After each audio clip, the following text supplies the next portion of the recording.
Trump's redefinition of terrorism, and its consequences. The Trump administration fundamentally altered the U.S. understanding of terrorism, shifting it from a primarily external threat to include domestic extremism, often tied to political opposition or social movements.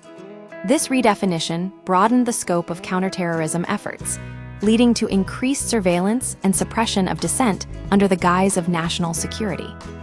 The shift in focus under President Trump, the term terrorism became increasingly applied to groups and individuals perceived as threats to the administration's agenda, rather than solely to foreign jihadist organizations.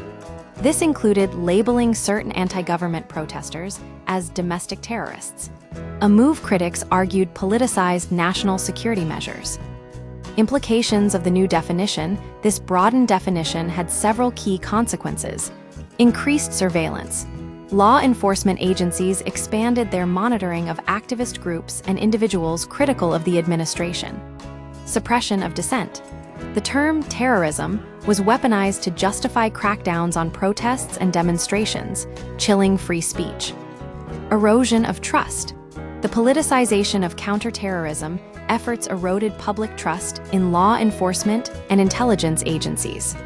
Why this matters. The redefinition of terrorism under Trump is significant because it blurred the lines between legitimate political opposition and violent extremism. This trend raises critical questions about the balance between national security and civil liberties, and the potential for abuse of power in the name of counterterrorism.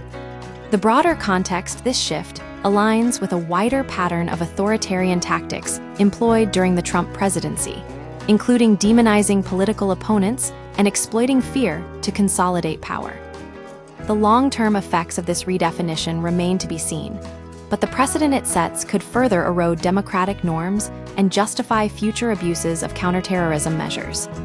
In conclusion, Trump's redefinition of terrorism was a deliberate effort to expand the scope of counterterrorism beyond its traditional focus, leading to increased surveillance, suppression of dissent, and erosion of trust in democratic institutions.